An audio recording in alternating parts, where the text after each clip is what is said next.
E aí, gurizada medonha, bem-vindos à Masterclass Bota no Cérebro. Nessa Masterclass a gente vai falar sobre como funciona o cérebro.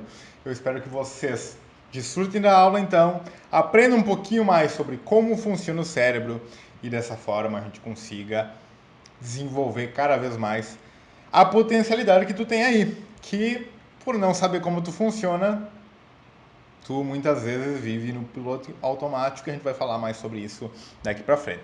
Então vamos lá, vamos começar a aula. Te ajeita na cadeira, pega uma aguinha, postura cômoda e vamos atracar. Então, essa aula é um oferecimento da Bota no Cérebro, né, que é essa empresa, essa escola de neurociência e de desenvolvimento humano. E eu vou começar falando, aqui diz a apresentação, deixa eu sair da frente. Eu vou começar falando minimamente, apresentando um pouquinho para quem não me conhece. Então eu sou nascido no sul do sul, na fronteira com o Uruguai, cidadezinha chamada Quaraí, 20 mil habitantes, extremamente quadrada, extremamente conservadora, extremamente sem nada para fazer. Tem o Uruguai do lado, tem uma ponte que a gente atravessa, 750 metros que ligam o Brasil do Uruguai. Então ele tem uma vida totalmente peculiar, e isso daí eu notei viajando, que a vida na fronteira, nesse tipo de fronteira próxima, é totalmente peculiar. Porque lá nenhum brasileiro sabe falar espanhol, nenhum uruguai sabe falar português, mas ambos se comunicam. Eu falo em português, a pessoa me responde em espanhol. Então é totalmente louco isso aí. Saí de casa muito cedo, fui estudar aos 17 anos. Vou falar alguns marcos aqui da minha vida, né? Que constroem essa personalidade que vos fala. 17 anos saí de casa muito cedo, recomendo a todo mundo sair de casa cedo, a todo mundo que é pai incentivar o filho a sair de casa, por mais que seja doloroso, porque isso cria a tua maturidade. E eu percebo que as pessoas de cidade grande, onde as pessoas não precisam sair de casa para estudar, elas são mais é, elas são mais imaturas, tá? Elas sofrem mais, elas têm mais dificuldades. Enquanto uma pessoa de cidade pequena que tem que sair de casa muito cedo tem carcaça, aprende com carcaça e todo mundo sobrevive, experiência própria, então não te preocupa, beleza? Aos 18 anos entrei para a IESEC, a maior organização de jovens universitários do mundo. Aos 18 ainda fui fazer um intercâmbio social na Argentina, trabalhar em uma ONG com crianças carentes de 5 a 12 anos, uma experiência extremamente gratificante, extremamente amadurecedora, extremamente... Foi uma experiência muito foda, é indescritível, mudou completamente a minha vida. Aos 19 anos eu virei diretor de intercâmbios da IESEC, então eu fazia um dos trabalhos mais maravilhosos do mundo, porque eu proporcionava para outras pessoas a mesma experiência que eu tive como intercambista. Então eu trazia pessoas de todos os lugares do mundo para fazer intercâmbios. É, Aos 20 anos eu decidi trancar os estudos e fazer um mochilão. Fiquei 6 meses viajando em 6 países diferentes, saindo com R$ 500 e fazendo todas as viagens de carona. Isso também me deu muita carcaça, me amadureceu muito. E eu consegui ver a neurociência na prática, eu consegui ver como o cérebro funciona em situações de perigo, em situações de vulnerabilidade, em situações de fome, em situações, enfim, isso foi muito lindo, poder ver na prática aquilo que eu estava estudando. Aos 23 eu criei a minha primeira empresa, que é a Triptos, Escola de Idiomas Online, e hoje, aos 25, eu criei e compartilho esse novo projeto, que é a Bota no Cérebro, uma escola de neurociência e desenvolvimento humano, que tem muita coisa aí pela frente e ainda tu vai ficar sabendo dela. Então vamos de fato para o que interessa. Eu vou ir lá para o cantinho de novo para não ficar na frente de vocês. Fiquei na frente de vocês, aqui diz temas, tá? Então, a gente vai falar sobre 4 capítulos, tá? E eu dividi isso como se fosse uma história, um filmezinho. Então, um pouco sobre a vida, instintos, emoções e como o cérebro funciona, tá? Esses capítulos eles estão divididos dessa forma para que tenha uma cronologia, mas eles não são todos em si desenvolvidos. Tem uns que eu vou desenvolver mais, tem outros que eu vou desenvolver menos, por uma questão de tempo simplesmente, tá bom? Então, vamos começar agora sim. Eu vou pro cantinho, tinini. Aí. Beleza. Então, opa. Capítulo 1, um pouco sobre a vida. Então, a gente vai começar falando sobre o que faz uma coisa ser uma coisa e outra coisa ser outra coisa. O que faz uma coisa ser morta, o que faz uma coisa ser viva. Então aqui a gente percebe uma criança pegando folhas secas.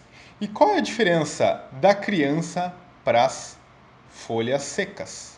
Qual é a diferença das crianças para as folhas secas? Cara, a diferença é simplesmente uma: a organização das estruturas. Tudo é feito de átomos, certo? E aí sim, eu sei que tem partículas subatômicas, enfim, mas a gente não vai falar sobre física aqui. Vamos falar como se a partícula mínima fosse isso daqui, tá? Não, tudo bem, a gente sabe que tem outras coisas aqui dentro, mas enfim.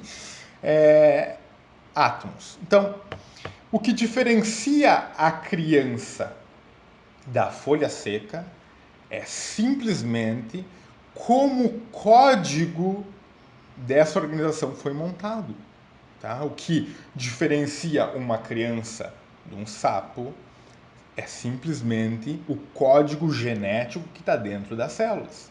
Tá? O que diferencia uma criança das folhas secas é o código físico que se organizou dessa forma. Tá? Então, se a gente destruísse, né, se uma criança não, vamos usar outra, se uma pessoa morre, para não ficar muito dolorido, se uma pessoa morre e ela é queimada, aquilo vira carbono, né, e vários outros elementos. E esse carbono e esses elementos são utilizados pela natureza novamente. Tá? Então, a base são os átomos, o conjunto de átomos, forma um elemento químico, né? E os elementos químicos formam moléculas. Nesse caso, molécula inorgânica, tá? O dióxido de silício. Depois a gente tem a organização dessas moléculas mais simples, forma moléculas orgânicas, certo? Quais são essas moléculas aqui? Essas moléculas são as moléculas que formam o DNA. Adenina, guanina, que está atrás de mim, citosina e timina. Tá?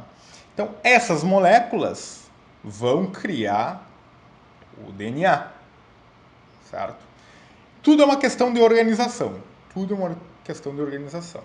Tá? Eu não sei qual é o teu grau de instrução sobre isso, mas eu vou tentar fazer com que tu entenda isso, tá? Então, átomos se combinam, formam elementos, como o hélio. O hélio é aquele gás que tu coloca no balão e o balão vai voando. É um gás muito leve e ele expande, certo? Se tu tomar aquele gás também, tu fica com a vozinha toda bizarra, tá? Então, esse hélio ele se combina e forma outros elementos. Não é o caso desse. Né? Esse daqui é silício e oxigênio. Tá? Outras organizações formam essas moléculas aqui. Tá? Essas moléculas formam o nosso DNA. Então, o nosso DNA, esse filamento de DNA, é composto de várias dessas moléculas e outras mais. E a organização, a distribuição cronológica dessas moléculas é o que dá a característica genética de cada um. Tá? Então eu tenho aqui um DNA que é totalmente único E nesse DNA vai estar todo o código genético que vai fazer com que a célula saiba o que ela tem que fazer. Uma célula sabe o que ela tem que fazer, ela vai se transformar em mais de uma célula e as coisas vão crescendo. Então aqui eu vou mostrar para vocês isso. O DNA tem uma característica particular que é a autorreplicação. Ele consegue se replicar, tá? E o DNA é o código que faz a célula saber o que ela tem que fazer. Então aqui dentro dessa célula tem o DNA, esse DNA se replica, então a célula se replica. Essa célula continua se replicando. E continuam se replicando. Só que cada vez que eu replico cada vez que o DNA se replica, ele se replica não perfeitamente. Sempre tem algum erro. Sempre tem algum erro. Sabe aqui quando tu manda alguma pessoa fazer tal coisa? Cara, faz tal coisa pra mim. E o imbecil faz errado? Então, as células desse imbecil também fazem coisas erradas, tá? Assim como a tua célula, seu imbecil, a tua célula também erra. As minhas células também erram. Só que são erros que para uma célula não faz tanta diferença. Tá? São erros muito pequenos que não comprometem a estrutura da célula na maioria das vezes. E essas células seguem se replicando. Só que às vezes, algumas células tem um erro um pouco mais grave, que a gente chama de mutação. Então, essa célula vai ser diferente de outra. Ela pode ser mais saudável ou menos saudável. Ela pode ter se gerado um pouco maior ou um pouco menor. Ela pode se alimentar um pouco mais. Ela pode gastar um pouco menos de energia na alimentação dela. Então, durante essas mutações, a gente vai tendo uma pequena diversidade, certo? Porque se uma célula se reproduzisse... spoiler. Se uma célula se reproduzisse exatamente igual, veja bem o que aconteceria. A gente não teria a vida como a gente tem hoje, tá? Se uma célula se reproduzisse exatamente igual, todos os seres seriam iguais. E é muito perigoso que todos os seres sejam iguais. Por que é muito perigoso? Porque, digamos que ocorra uma mudança climática no mundo que impossibilite essa célula de fazer respiração celular, né? Respirar, acaba tudo.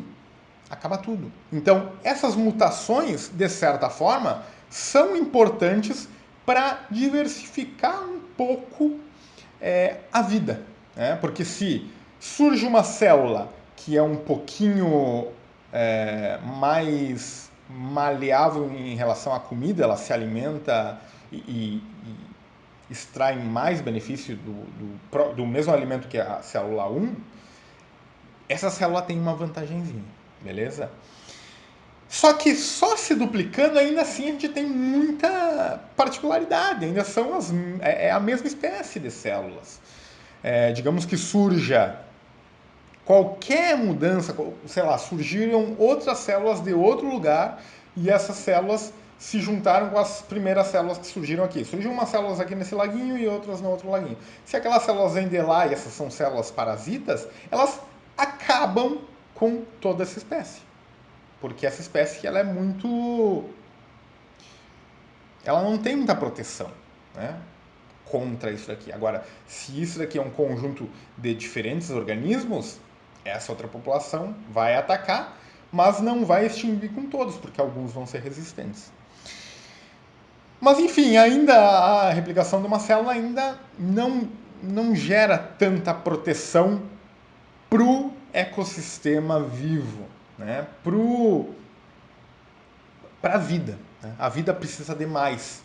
E aí é que surge o sexo. O sexo surgiu através das mutações dessas células, quando elas se replicavam, foram surgindo mutações, até que surgiu uma mutação que uma célula conseguia pegar a carga genética de outra célula e fundir essa carga genética. E aí a gente conseguia um produto dessas duas células que era diferente da primeira e diferente da segunda. E aí o que a gente conseguiu? A gente conseguiu diversificação. Então, é a mesma coisa que mercado financeiro. Se tu investe, tu sabe disso. O que acontece? Digamos que eu tenha 10 mil e eu quero investir na Bolsa de Valores. E aí eu vou comprar 10 mil de Petrobras. A Petrobras vai bem, eu vou bem. A Petrobras vai mal, eu vou mal. A Petrobras vai à falência, eu vou à falência. Tá? Agora, se eu tenho 10 empresas distintas e coloco R$ 1.000 em cada uma das empresas, se uma empresa quebrar, eu ainda tenho os lucros das outras 9.000 empresas. Então eu ainda estou vivo. Certo? Essa é a grande sacada da reprodução. Ela surgiu, assim como as outras coisas, por uma mutação. Tá? Alguma célula tinha essa característica de se juntar com outra, e o produto dessas células criou uma criatura diferente. E essas criaturas diferentes têm capacidades diferentes, porque agora eu estou vinculando dois DNAs de células distintas. Lembrando que surgiram células desse laguinho aqui e células do outro laguinho lá com cargas genéticas diferentes. Aí elas se encontraram, reproduziram e surgiu um terceiro ser, tá? Então, aí a gente tem muito mais diversificação, beleza? Então, como é que acontece a coisa? Eu tenho, né, era o que eu estava explicando, né? Eu tenho uma carga genética aqui, outra carga genética aqui, e aí surge uma terceira carga genética. Na união dessas duas cargas genéticas, né, dessa célula 1 e essa célula 2, esse DNA 1 e esse DNA 2, eu tenho um terceiro DNA que também vai trazer as mutações do 1 e as mutações do 2. Né? Pode ou não trazer, né, do 1 ou do 2. E também a formação dele pode gerar, a replicação dele pode gerar outras mutações. Então aí tu vai vendo que começa a se diversificar cada vez mais as estruturas. Tá? Então vamos entrar aqui um pouco sobre a seleção natural, falar um pouquinho sobre esse cara, Sir Charles Darwin, que é o rei na Terra, né? Rei na Terra. Se Deus existe no céu, esse cara é o Deus da Terra. Tá? Então, o Darwin, o que acontecia com o Darwin? Vamos fazer uma recapitulação. Então, cara, a Terra, o planeta Terra existe há 4,6 bilhões de anos. 4,6, eu gostaria que vocês vissem as minhas mãozinhas aqui como estão na mesa assim. 4,6 bilhões de anos. Cara, isso é muito, muito, muito, muito, muito tempo. Muito tempo, tá? Tanto é que quando eu era criança, eu acreditava que a Terra existia há 2.000 anos, né? 2.000 e poucos anos lá. Há 2.000 anos. Digamos que seja o ano 2000. Tinha 6 anos. Porra, 2.000 anos. Né? Cristo, Terra. Porque a gente não tinha calendário, né? A gente não fala sobre o calendário, principalmente se tu é criança. Se tu é um pré-adolescente, tu não fala sobre isso. Eu não sei exatamente quando é que tu aprende sobre isso. Eu não aprendi a evolução na escola. Não aprendi. Não lembro nada disso. Então o que acontece? A gente acha que é tudo muito novo, né? A gente até nem consegue entender como é que o homem surgiu do macaco, né? Macaco ali, 2.000 anos, homem. Só que a história da evolução é muito bizarra, é muito grande. São 4,6 bilhões de anos. Agora tu joga que, cara, bilhão, um ano já demora muito, né? Quantas mutações existem por ano? Aí tu joga em décadas, aí tu joga em séculos, aí tu joga em milênios, aí tu joga em, sei lá como é que eu falo, milhões. Depois tu joga em bilhões, cara, é muito tempo de mutação. Tá, vamos lá, vamos avançar então.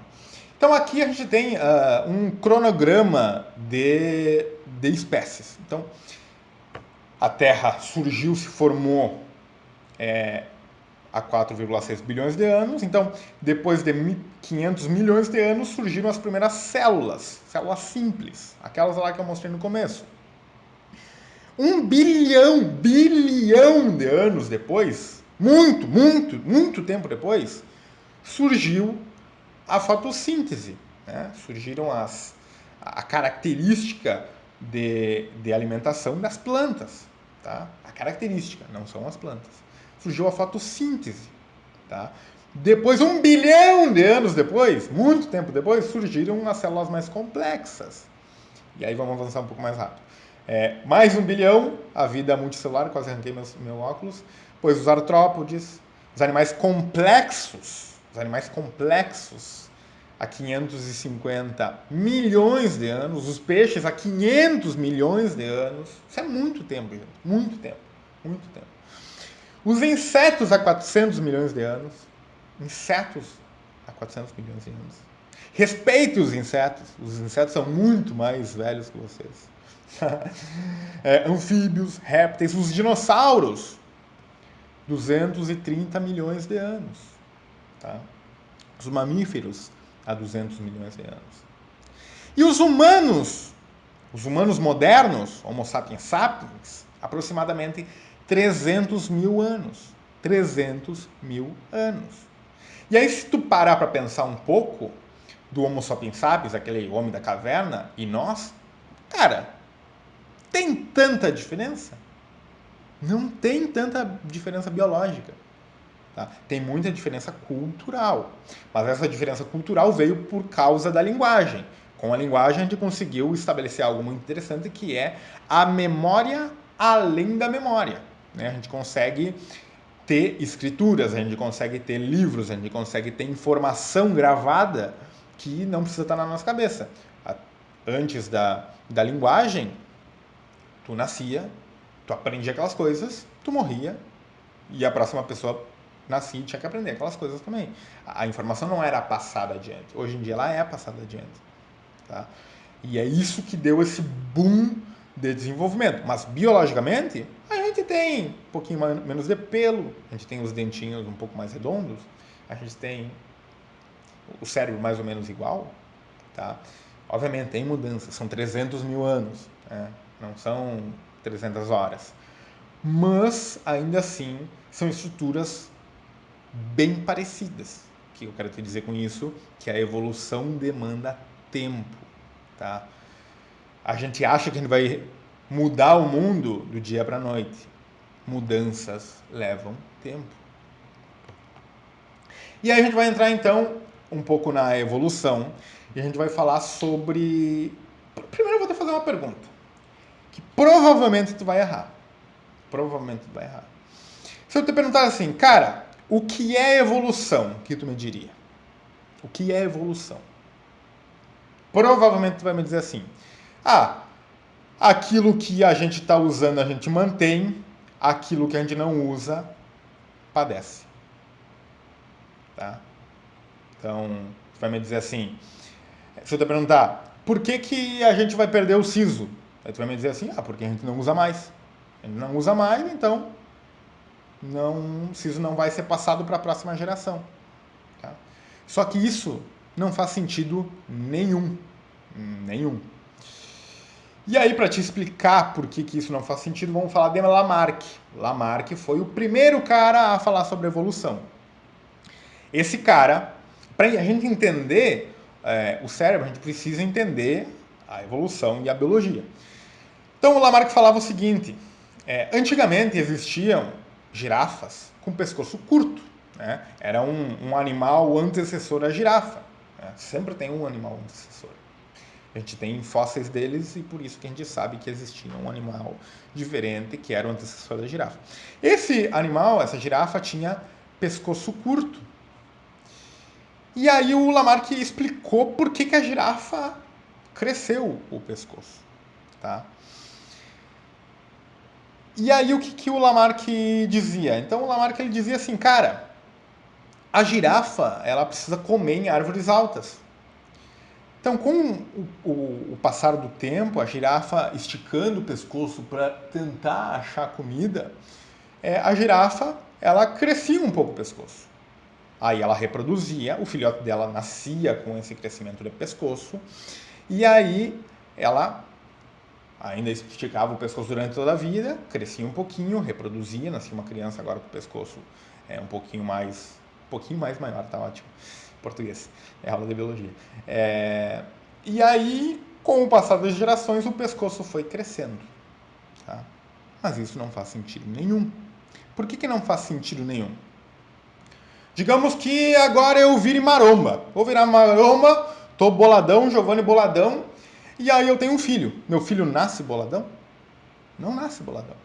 Ah, mas o meu filho, ele pode nascer com predisposição a ser boladão. Sim, ele pode nascer com predisposição a ser boladão. Mas essa predisposição não vem de porque eu fiquei boladão ao longo da vida. Ela vem porque eu já tinha predisposição de ser boladão. Por que eu tinha predisposição? Mutações, mutações, mutações, mutações. Te dou um exemplo de por que isso é verdade. Eu, Giovanni, boladão, o meu filho vai nascer com predisposição boladão. Só que eu, Giovanni, boladão, perdi uma perna. O meu filho vai nascer com predisposição a perder uma perna?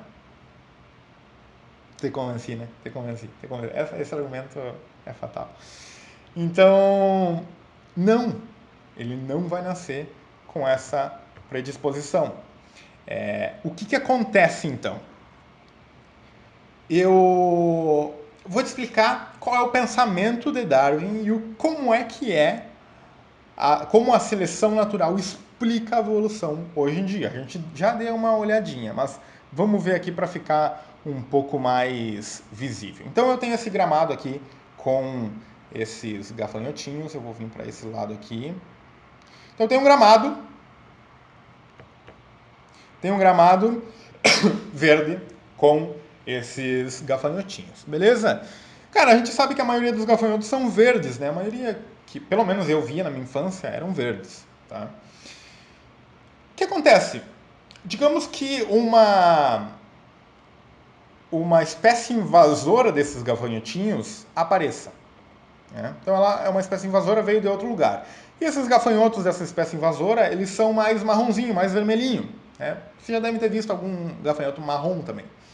Pode ser que eles tenham vindo de outro lugar, ou pode ser que esses gafanhotos aqui se reproduziram, esse gafanhotinho aqui do meio se reproduziu com o gafanhotinho verde lá do lado direito, os dois verdes, e o do lado direito tinha um gene recessível para a cor marrom vermelha, e o do meio também tinha um gene recessivo de pigmentação da pele para a cor marrom vermelha. O filhote nasceu com os dois genes recessivos, porque ele pega um gene do pai e um gene da mãe, nasceu com os dois recessivos para a cor vermelha, e aí ele nasce de cor vermelha. Então, qualquer uma das hipóteses serve para o nosso experimento. Então, beleza, eu tenho agora gafanhotos verdes e gafanhotos vermelhos. E esses gafanhotos vão seguir a vida. Só que o que vai acontecer? Será que um grupo de gafanhotos vai se manter vivo e vai se tornar a espécie mais... como é que eu posso falar isso aí? Não lembro de nenhuma palavra. Vai ser a espécie dominante? Como é que eu sei como é que vai ser a espécie dominante? Porque, aparentemente, o gafanhoto ter essa corzinha marrom-vermelho não influencia em nada. Ele vai seguir comendo. Ele vai seguir comendo os bichinhos dele aí, não tem nenhum problema, tá tudo bem. Só que o que acontece? Aqui, né, não tem nada a ver com a girafa que precisava crescer o pescoço para poder se alimentar. Aqui não. Só que o que acontece? Existem predadores. Quem são os predadores dos gafanhotos? São os pássaros. Os pássaros vão comer quais desses gafanhotos? Os verdes ou os marrom-vermelhinho? Provavelmente os marrom-vermelhinho, porque eles são mais visíveis. Os outros vão ficar no meio do pasto e eles não vão ser comidos. Então, provavelmente, os verdes vão se alimentar e vão se reproduzir de boa, e a espécie deles vai seguir crescendo, e os vermelhos vão se alimentar, mas talvez não cheguem a tempo de se reproduzir, porque eles vão ser comidos antes disso, e eles provavelmente vão desaparecer, ou eles vão diminuir muito de população, porque ainda assim os verdes podem gerar essa mutação que saia vermelho, mas esse vermelho ele não vai proliferar muito, tá? Só que o que acontece? A evolução não fala sobre uma espécie mais poderosa e mais desenvolvida do que a outra. A seleção natural de Darwin fala que para aquele momento, para aquela situação, existe uma espécie que se adapta melhor. Porque o que pode acontecer aqui? Digamos que haja sei lá, uma peste que deu na grama e essa grama, e mudou geneticamente a pigmentação da cor da grama e essa grama fica marrom vermelhada. Não lembro mais como é que era a cor que eu estava usando, marrom vermelhadinha, sei lá. Ou, sei lá, a grama começa a morrer e fica mais marronzinha, mais vermelhinha, enfim. Deu alguma coisa aqui. Deu alguma coisa aqui. O que acontece? Qual é a espécie agora que vai estar mais protegida? O vermelhinho. E os pássaros vão começar a comer mais o verdinho, tá? E o verdinho não vai conseguir se reproduzir, vai começar a morrer, vai começar a desaparecer e vai se tornar a minoria e a gente vai ter uma população grande de gafanhotos marrom vermelhinho, tá? Então, o que eu quero dizer com isso? Que na evolução, na seleção natural, o que está mais adaptado no momento vai se manter vivo. Mas nenhuma espécie é superior à outra, beleza? E aqui voltando para o caso da girafa, o que acontecia? A girafa, no caso do Lamarck, ela ia esticando o pescoço, com o passar das gerações. Os filhos nasciam com o pescoço maior, até chegar nessa girafa que a gente tem hoje em dia, tá? Que supostamente não cresce mais o pescoço porque já alcança todas as árvores, né? O que o Darwin falava nesse caso aqui? Cara, a gente tem girafas com pescoço curto, beleza? E elas vão comer, elas vão se alimentar. Só que as árvores estão muito altas, na savana africana as árvores são altas, então a girafa de pescoço curto ficava meio que sem comida. Duas girafas reproduziram e por uma mutação genética nasceu uma girafa com um pescoço maior. Essa girafa tem maior vantagem evolutiva nesse cenário, porque essa girafa consegue se alimentar. Essa girafa vai se reproduzir com outra girafa de pescoço curto e pode surgir outra girafa de pescoço longo. Vamos dizer que ela se reproduziu 4 vezes. Uma, pelo menos dessas, vai ser uma girafa de pescoço longo. E essas mutações elas não acontecem individualmente, tá? Não é um lugar particular. Acontece espalhado pela população de girafas. Então pode ser que duas girafas de pescoço longo também se encontrem e reproduzam. E aí tu vai tendo uma pequena população de girafas de pescoço longo. Essas girafas se alimentam, conseguem se alimentar, e as girafas de pescoço curto vão começando a ficar sem comida, porque as de pescoço longo estão comendo tudo, todos os frutos não estão caindo no chão, as girafas de pescoço curto não conseguem comer e elas vão acabar morrendo. Então, a população vai crescendo porque ela está mais adaptada a comer, a sobreviver e a se reproduzir, que são os princípios da vida e da diversidade, beleza? Então, o que eu quero dizer aqui para vocês é que a gente está aqui hoje por causa que houveram 4 bilhões de anos de mutações genéticas. Outra coisa que a gente pode falar sobre as mutações por exemplo, cara, a gente consegue mudar completamente uma espécie? Cara, até consegue. Né? Talvez, né? Estou falando talvez porque não tem como provar isso. Até conseguiria mudar completamente uma espécie, né? Uma espécie de humanos. Só que leva muito tempo, muito tempo. São milhares, milhões de anos para que uma espécie se transforme através das mutações. A gente tem algumas mutações. A gente vê no ser humano, por exemplo, mutações. Né? Síndrome de Down é uma mutação. Tá? Eu tenho uma irmã com síndrome de Down, uma irmã por parte de pai. Então, vou falar um pouco do caso do síndrome de Down. Síndrome de Down é melhor ou pior? Não, não é nem melhor nem pior. Agora, a um nível evolutivo, ele, hoje em dia, ele é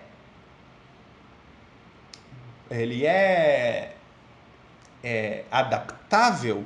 Não, não.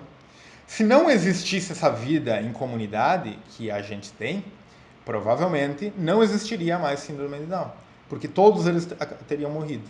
Tá? Isso é um pouquinho feio de falar, e obviamente eu não quero que a minha irmã morra por causa da natureza, mas é biológico, tá? É biológico. Uma das coisas da natureza, e essa foi uma frase do Darwin mesmo, foi a seguinte: a evolução não está preocupada com o sofrimento. A evolução não está preocupada com o sofrimento. A evolução mantém aqueles que são mais adaptáveis. Então, a síndrome de Down, se não fôssemos nós sem a síndrome, que cuidassem das pessoas que têm a síndrome de Down, eles não teriam vivo, eles morreriam muito rápido, porque eles não têm autonomia. Eles não conseguem fazer as coisas sozinhos. Tá? Tem vários níveis de síndrome de Down, enfim, alguns conseguem, mas provavelmente eles não conseguiriam se relacionar muito bem, poderiam passar fome, não conseguem se reproduzir, enfim.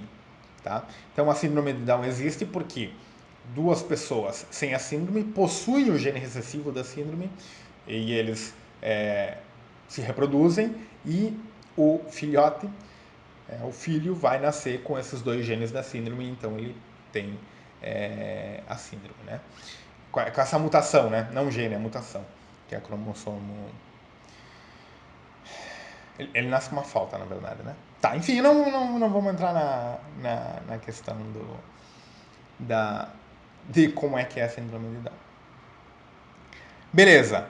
Então, dito isso, vamos pegar um exemplo dos cachorros. Eu não coloquei nenhum slide de cachorro, mas os cachorros. Cara, todas as raças de cachorro que a gente vê hoje, não todas, mas 99,9% das raças de cachorro que a gente tem hoje foram criadas pelo ser humano. Tá? O cachorro, ele vem do lobo. Tá? Ele vem do lobo, ele é uma mutação do lobo, também milhares de anos. Surgiram lobos um pouco mais dóceis, com outras características, e eles se mantiveram. Há aproximadamente 15 mil anos, a gente começou a domesticar esses cachorros, né? Colocar eles nas aldeias. Tá? A partir da década de 17, 18, não lembro exatamente, lá por 1700, surgiram alguns malucos que começaram a criar raças de cachorros. O que eles faziam? Eles pegavam uma raça de cachorro, né, cachorro do mato aqui, outra raça um pouquinho diferente desse cachorro do mato, e procriavam um com o outro, surgia um filhote. Pegava esse filhote e procriava com o pai. Surgia outro filhote, pegava esse filhote e procriava com a avó. E aí ele ia girando, criando essa nova genética.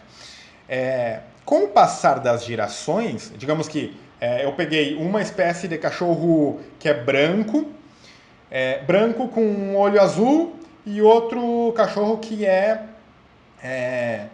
preto com olho marrom. Daí eu vou fazer eles procriar. Daí nasce um cachorro branco com olho marrom. Eu pego esse branco com olho marrom e vou... E daí surgiu outro que é, sei lá, branco com olho verde. Aí eu junto um com o outro, pode nascer, porque eles têm genes do preto. Tô chutando qualquer coisa, tá? Só para não ficar muito longo. E aí eu coloco esses dois, o branco de olho verde com branco com olho azul, e aí surge um preto com olho verde. Tá? E aí foram fazendo. Então, hoje em dia, as raças que a gente vê são todas criações da mesma raça comum do passado. Tá? A gente tem cachorros grandes, pequenos, porque desde 1700 existem criadores de cachorros que vão manipulando através da reprodução como eles querem que as raças sejam.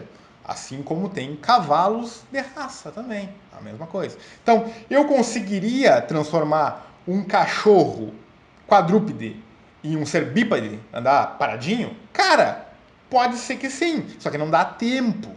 E isso poderia ser feito com engenharia genética, que já existe desde 1998, mas recém agora a gente está começando a explorar cada vez mais. É uma realidade, vai acontecer, mas tem várias questões éticas. O que é engenharia genética? Basicamente, eu consigo manipular em laboratório e mudar espécies em laboratório, colocando e tirando genes de células, de embriões. Tá?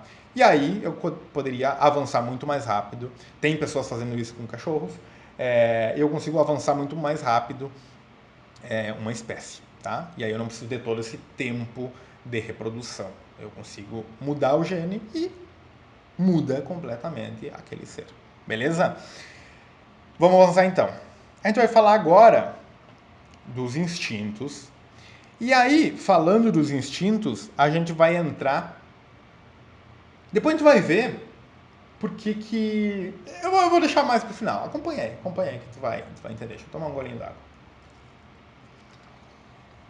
Então, a gente já viu um pouco sobre como a vida acontece, como ela se diversifica, tá? A um nível bem pouco tocado, mas um nível mais molecular e mais atômico. A gente também sabe que tudo é uma organização, tá? De moléculas, de células. Por que eu sou diferente de ti? Porque a minha organização, tá? O meu código genético me fez eu me organizar assim e não como tu. Simplesmente isso. Tá? Então, a diferença dessa garrafa para mim é a organização dos átomos que estão aqui. Tá? Só recapitulando isso. Beleza, então os instintos eles também surgiram de alguma forma. Vamos falar deles, depois a gente fala sobre como eles surgiram. Então, eu tenho aqui o instinto, o primeiro instinto, né, o primeiro grande instinto dos seres mais desenvolvidos é o instinto de sobrevivência. Na verdade, praticamente todos os seres têm isso. O que é o instinto de sobrevivência? Cara, é o instinto que vai fazer tu cair na água, né, tu afundar, cair do barco. E mesmo sem tu saber nadar, tu vai bater perna e vai bater braço. Tu não cai na água e diz assim, né? Pensa racionalmente. Cara, eu não sei nadar. Caí em alto mar. Tá? Não tem ninguém me vendo. Digamos que eu caí. Cara, eu caí do avião. Caiu o avião. Puta merda, as pessoas que têm fobia de avião vão destruir a vida delas agora, né? Caí do avião. Nesse meio tempo o avião meio que pegou fogo, as pessoas morreram, só sobrevivi. Eu caí na água. Bem dramático, né? Cai na água. Cara, eu não vou dizer assim, putz, tem que fazer, né? Morri. E vou esperar a morte. Não. Eu vou começar a ficar sufocado. Eu vou começar a bater perna, bater braço. E fazer alguma coisa para tentar sobreviver. Totalmente inconscientemente. Tá? Totalmente inconsciente. Eu não vou pensar sobre nada. Simplesmente vou fazer. Tá? E eu posso estar pensando assim, vou morrer. Mas mesmo assim eu vou estar lutando pela vida. Tá? A um nível um pouco mais extremo também, a gente pode ver que se eu tiver... Aquele exemplo do avião que caiu nos Andes, né? Que as pessoas caíram lá, ficaram lá presas e os caras começaram a comer os corpos mortos dos outros passageiros. Por quê? Porque eles estavam usando esse instinto de sobrevivência. Tu simplesmente não diz assim, cara, que nojo, eu não vou comer corpo do cara morto, em decomposição. Eu não vou comer isso. Eu vou morrer, prefiro morrer. Tu não consegue. Tu vai comer aquilo, tá? A um nível muito extremo, tu vai comer aquilo. Então, o instinto de sobrevivência é o que garante a gente estar vivo. E aí, se tu perceber um pouco, eu já vou fazer essa ligação porque eu estou ansioso. Se tu perceber, como é que o instinto de sobrevivência surgiu? Porque mutações e mutações e mutações, ele é meio que natural, na verdade.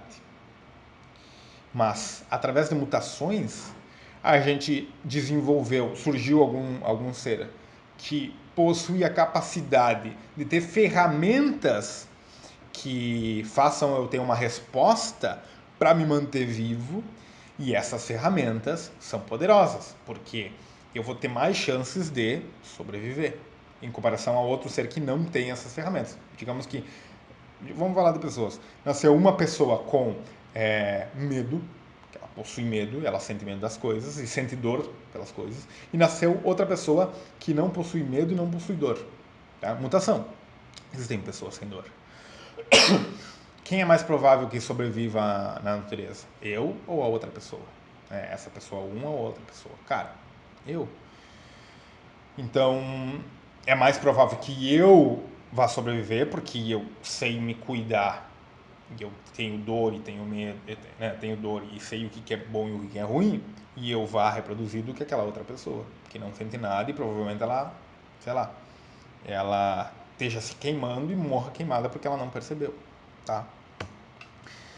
Então, com o instinto de reprodução, a gente também tem. Que reprodução? De sobrevivência, já pulei um. Sobrevivência, dentro do instinto de sobrevivência, a gente tem subinstintos. Né? Por exemplo, o instinto de refúgio. Para notar, todas as pessoas têm uma casa. E se elas não têm uma casa, elas buscam algum lugar seguro. Tu já percebeu que o morador de rua ele não deita no meio da estrada. Oh, vou deitar aqui no meio da estrada. Ele não deita no meio da rua. Ele não deita, sei lá. Ele sempre deita na calçada, perto de uma marquise. Acho que é marquise que fala. Né? Ele deita perto de lugares supostamente mais seguros. Geralmente tem gente perto de banco, porque também ali pode pedir um dinheiro. Ele sempre vai estar em um lugar um pouco mais resguardado da chuva, um pouco mais resguardado da intempérie, do frio, um pouco mais resguardado, enfim, de qualquer tipo de perigo. Então, a gente sempre busca, de forma instintiva, esse refúgio. De novo, por que ele surgiu esse instinto? Porque mutações, a pessoa que saiu com isso garante melhor a vida dela. Tá? Depois a gente tem também o instinto da alimentação. Tá? Se tu perceber, a gente tem fome. O que é fome? Fome é uma das ferramentas que o instinto da alimentação reproduz em humanos. Cada vez que eu sinto fome, eu vou buscar comer, tá? E aí eu como e eu vou ter uma satisfação ao comer. E aí o meu cérebro entende que ele tem que voltar a comer para ter essa mesma satisfação. Então tu tem um mecanismo, um sistema de recompensa que garante esse sentido, esse instinto, tá? Se eu ficar muito tempo sem comer, eu tenho aquela dor no estômago de fome. Eu tenho dor de cabeça. Eu começo a ter várias dores. O meu corpo começa a entrar em alerta. E aí o que eu vou fazer? Eu vou buscar comida, tá? Então, tu nota que tem todo um sistema que faz com que tu faça as coisas que tu tem que fazer. E a gente vai falar sobre isso um pouquinho mais pra frente, é um nível um pouco maior. E aí começa a loucura. Depois a gente tem também, então esses dois aqui são subinstintos do instinto de sobrevivência, tá? E agora a gente tem outro grande instinto, são três, que é o instinto de transcendência da espécie. Né? Dentro do instinto da transcendência da espécie, a gente tem, de novo, as nossas joaninhas safadas. Aqui, na verdade, eu acho que isso aqui não é uma joaninha. Que fazem com que a gente busque reproduzir. Tu olha para a natureza, cara, e todos os seres vivos reproduzem. Eles vivem a vida deles para reproduzir. Tem, sei lá, tem algumas espécies de larvas que viram pássaros, né, borboletas, insetos com asas, que eles vivem um dia. Um dia. Tá? Eles reproduzem naquele dia e morrem. Tá?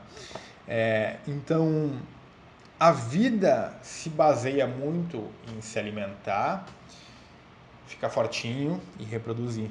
Tá? Isso a vida de forma biológica é o que ela faz. E aí, por que o sexo é bom? A gente também tem um ciclo, nós, né, humanos, um pouco mais complexos, a gente também tem um ciclo de gratificação pelo sexo. Por que tu tem prazer com o sexo? Porque para o cérebro, o chegar ao orgasmo significa, ou gozar, sei lá porque tem diferença, não sei, não vamos entrar em assuntos técnicos sexuais aqui. Quando tu chega no auge, tu tem muita satisfação. Por quê? Porque tu tá transcendendo a espécie, tu tá jogando os teus genes em contato com os genes de outra pessoa que vão reproduzir um ser novo, né? Biologicamente, a seleção natural selecionou isso, né? Através de quem vive e quem morre. A pessoa que tem mais, a pessoa, né, o ser que tem mais prazer ao reproduzir, se reproduz mais. Então, os seres que nasceram com esse prazer por se reproduzir vão se reproduzir mais e aí a espécie cresce, tá? Então, os insetos provavelmente eles tenham sei lá, algo que gere a eles a vontade, né, seja ela consciente ou não, de reproduzir. Beleza? E aí, por que a gente faz sexo por prazer simplesmente e não reproduz? Porque de alguma forma a gente encontrou um bug no nosso cérebro. O que é o bug no nosso cérebro? A camisinha, o anticoncepcional. Tá? O cérebro, né, essa estrutura, esse circuito de recompensa para o sexo, ele é muito primitivo. Ele existe há muito tempo. Né? Veja que ele vem de outros seres vivos. A consciência ela é muito mais nova. Então, mesmo que tu faça algo sabendo que tu não vai reproduzir, para o cérebro ele ainda está reproduzindo. Então, a camisinha anticoncepcional é uma espécie de bug para o cérebro, tá? Ele fica bugadaço e ainda assim tu tem prazer, tá? Então aqui a gente tem o instinto de reprodução. Tu busca sexo. Enlouquecidamente tu busca sexo, tá? Tu também tem o instinto de cuidado, de proteção, tá? Dentro do instinto de transcendência da espécie. A gente se protege entre si. Né? Se houver um apocalipse agora, né? As pessoas vão cuidar das outras pessoas, porque a gente é da mesma espécie, a gente tem esse instinto de proteção. Eu cuido dos meus familiares, eu cuido dos meus amigos. Talvez eu não cuide daquela galera que está passando no sinal ao mesmo tempo comigo. Mas por quê? Porque é tanta gente que a gente não percebe muitas vezes que aquele ser deve ser cuidado por nós, que ele faz parte da nossa espécie. Mas em um momento de perigo, por exemplo, um acidente na rua, eu provavelmente vá prestar socorro porque ele é da mesma espécie e instintivamente eu vou fazer isso. Não é moral, tá? É instintivo. Obviamente a moral cumpre um papel muito importante, mas não é necessariamente moral, beleza? Opa, faltou um aqui. E o outro da transcendência da espécie e não é, né? Eu vou falar dele no gregário. É instinto de viver acompanhado, tá? A gente também busca um companheiro nesse instinto de transcendência da espécie. A gente está sempre buscando um companheiro para que possa reproduzir, tá? Então, a busca da companhia também acontece aqui. E aí, o instinto gregário, deixa eu tirar aqui da frente.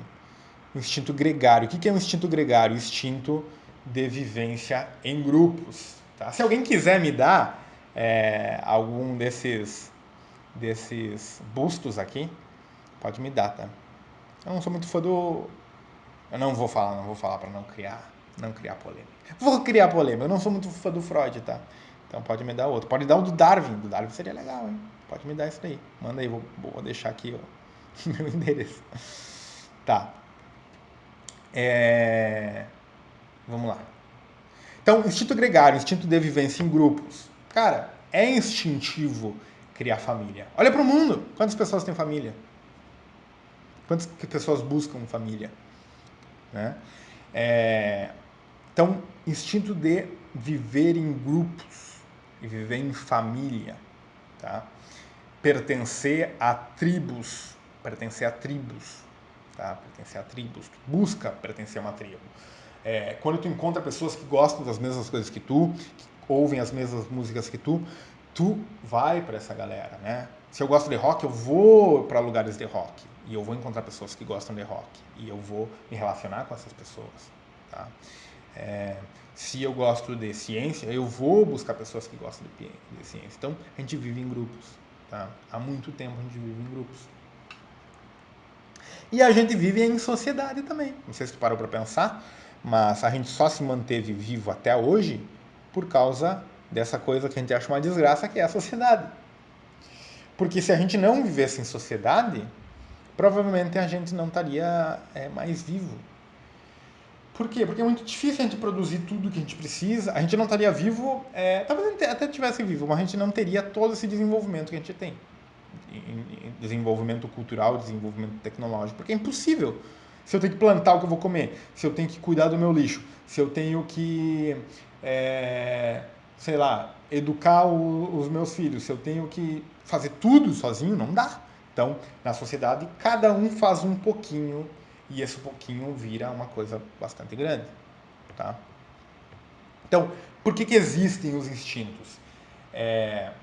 Os instintos existem porque eles foram selecionados biologicamente. Os instintos existem porque eles foram selecionados biologicamente. Tá? O que acontece? Cara, acontece que, como eu já tinha mencionado lá, as pessoas, os seres que têm esses instintos, eles se mantêm vivos e reproduzem. É isso, simplesmente isso. Então, aqueles que não possuem ou possuem falhas nesses instintos acabam padecendo. Daí tu diz assim, putz, mas e as pessoas que não querem ter filhos? Tá? E os casais gays? Cara, eles surgem, né? Eu não sei, isso daí a gente não tem como comprovar, a gente não sabe se o, a pessoa que não quer ter filho, ela desenvolve isso biologicamente, se é genético. A gente não sabe, tá? Mas essa pessoa, ela vai seguir vivendo, se for biológico, vão surgir algumas outras alguns outros códigos genéticos de pessoas que não querem ter filhos também, e também por uma questão de social. As pessoas podem hoje em dia escolher não ter filhos. Tá tudo bem porque tem gente no mundo, a espécie não vai acabar, tá? Então, a gente consegue também um pouco colocar questões mais, mais complexas no nosso raciocínio. Não é só instinto. A gente não vive só instinto. Mas, se ele for falar biologicamente, isso é um bug. É um bug. E o bug pode ser bom e pode ser ruim. Tá? Não tem nada errado em bugs. Né? Tanto é que a gente consegue fazer sexo dessa forma por causa desse bug. E bug também significa todas essas mutações que a gente teve. Tá? Então, mutações podem ser boas e podem ser ruins. Mutação não é uma coisa ruim. Mutação não é uma coisa ruim. Eu vou ter que fazer uma pausa agora, porque a gente já vai em 1 hora de aula, a gente vai continuar daqui um pouquinho, mas eu preciso ir no banheiro. Então, eu ainda não sei se isso daqui vai ficar decorrido e tu pode tomar uma água. Vamos deixar assim, sem corte. Corrido vai tomar uma água, vai no banheiro, e eu volto em seguidinha, tá? Um barulhinho da minha cadeira, indo para trás. Isso aqui é vida real, sem edição.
Voltei! Se tu não avançou o vídeo, volta. Vou dar uma gritada aqui para te voltar, para te me escutar. E vamos continuar a aula então. Então, porque existem os instintos, a gente já mencionou, eles garantem que a gente reproduza e que a gente sobreviva. Primeiro sobreviva, depois reproduza. E aí, como os humanos vivem? Cara, isso daqui é uma explosão cerebral. Isso aqui tu te prepara. Te prepara aí, pede pra alguém fazer uma massagem pra ti. Porque quando eu percebi isso, a minha cabeça explodiu. Cara, analisa como o mundo funciona. Como o mundo funciona. A gente nasce, criança, a gente brinca. Através da brincadeira, a gente se desenvolve motoramente, desenvolve intelectualmente, aprende. Pois a gente vai para a escola. Daí a gente aprende na escola e segue brincando. Depois da escola, a gente fica preparado para entrar para a universidade. Ou não. Na universidade, a gente estuda para ter um bom emprego.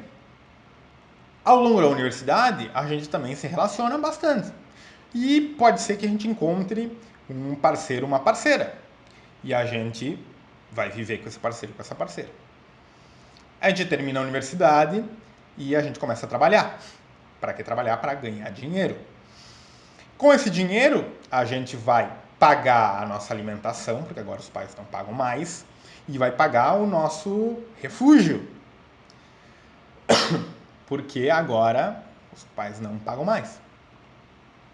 Então, até aí tu vê que a gente, bom, a gente já viveu em sociedade, porque sim, né, porque a gente nasce em instinto gregário, a gente buscou um parceiro, uma parceira, instinto de transcendência da espécie, instinto gregário, a gente se alimentou durante toda a vida, instinto de sobrevivência, instinto de alimentação, a gente paga uma casa, instinto de refúgio, tá?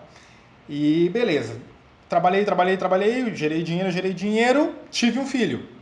Instinto de sobrevivência, de transcendência da espécie, instinto de reprodução. Esse filho, o que eu vou fazer com ele? Eu vou dar todo o meu dinheiro para ele que ele se alimente muito bem, instinto de alimentação e sobrevivência, para que ele tenha conforto, instinto de refúgio, para que ele depois estude na escola, para que ele vá para a universidade, para que ele não precise pagar nada enquanto ele está na universidade, para que depois ele consiga um emprego, para que ele comece a ganhar dinheiro, para que ele pague a comida dele, para que ele pague o refúgio dele, para que ele encontre uma parceira, para que ele reproduza e para que o ciclo continue. E aí, cara, tu vê que a vida da humanidade, em grandíssima parte, é totalmente instintiva. As pessoas não sabem de fato o que elas estão fazendo. Elas acham que sabem o que elas estão fazendo, mas na verdade elas estão sendo levadas pela biologia inconsciente delas. Tá?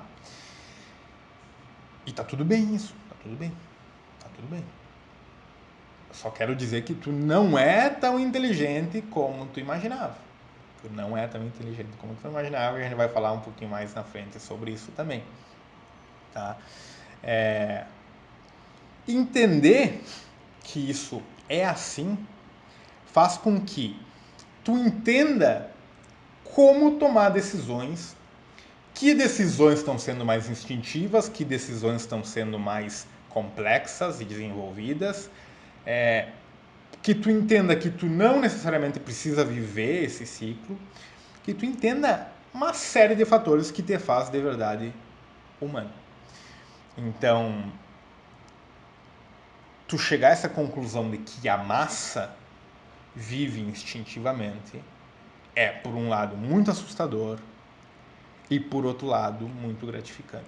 Porque tu entende por que as pessoas fazem essa maluquice, que não tem sentido nenhum. Esse ciclo de que eu mencionei antes, né? Então, beleza. Vamos entrar agora, saindo um pouco disso, depois a gente vai pegar um pouco mais sobre essa parte de que tu não é tão inteligente assim. A gente entra nas emoções, tá? Emoções são mais uma das ferramentas que o cérebro tem, tá? Que foram adquiridas através das mutações e foram mantidas porque as pessoas com emoções, as pessoas não, os seres com emoções, conseguem se reproduzir, conseguem sobreviver, conseguem se reproduzir com mais facilidade, tá?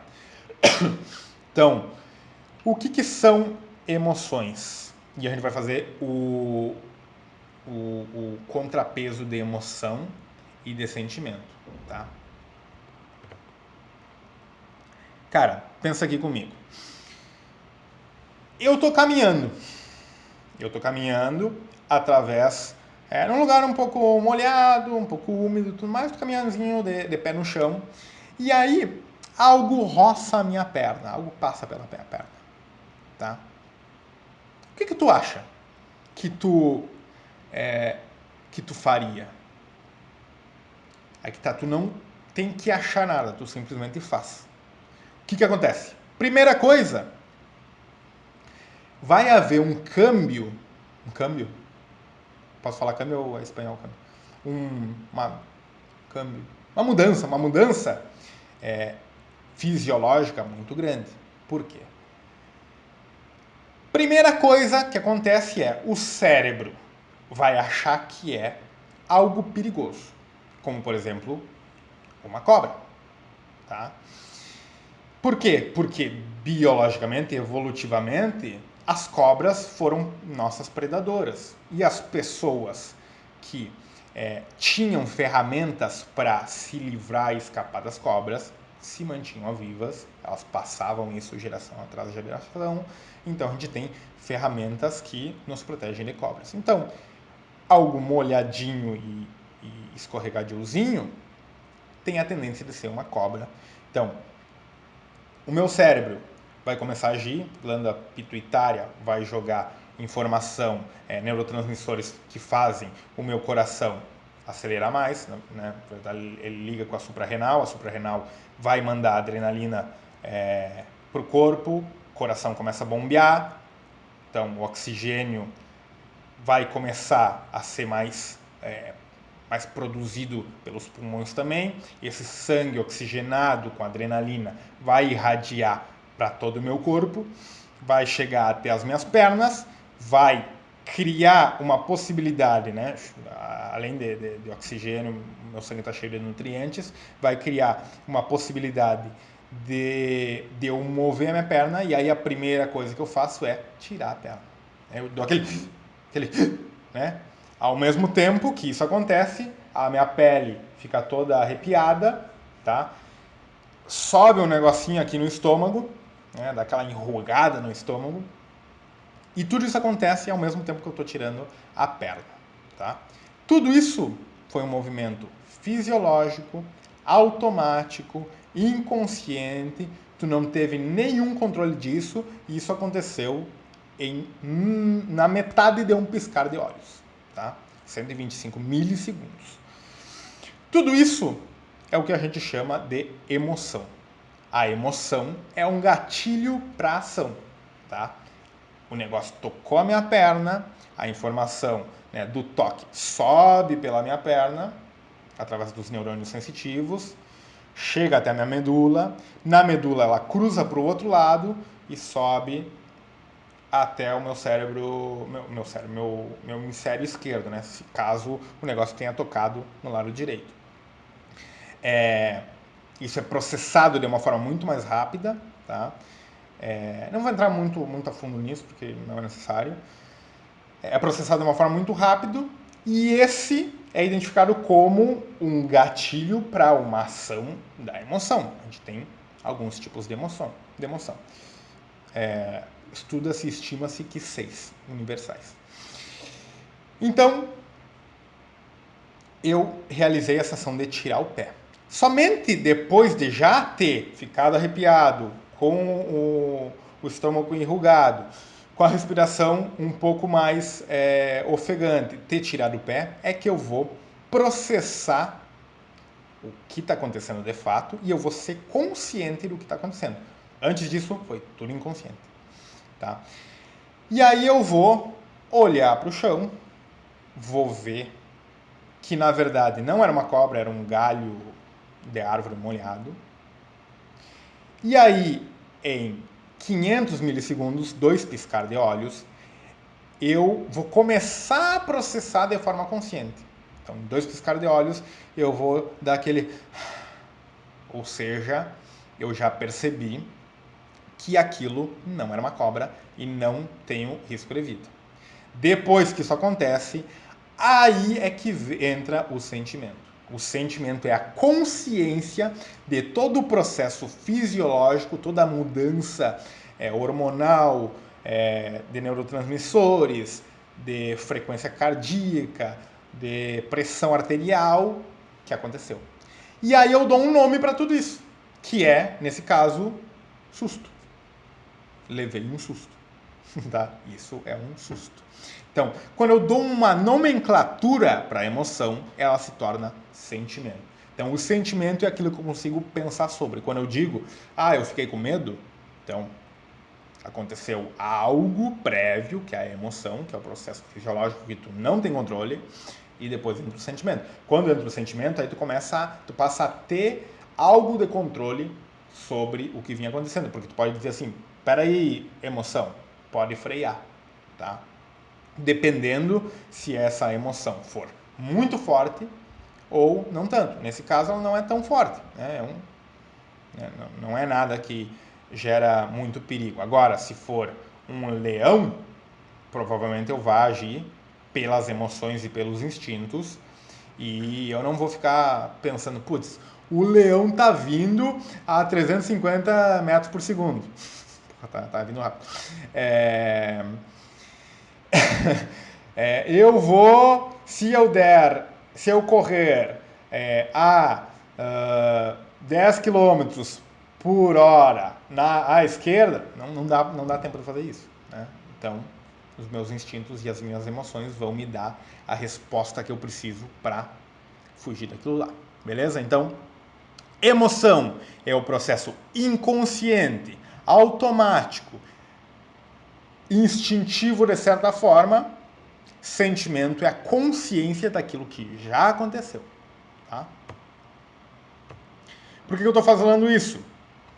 Porque mais pra frente a gente vai falar sobre caminho curto e caminho longo. Então, a emoção é fisiológica e o sentimento é o consciente dessa emoção. Então, como é que o cérebro funciona? Vamos lá, vamos entrar aqui na reta final da nossa aula. Então, a gente tem processos conscientes e inconscientes. Agora, pensa comigo.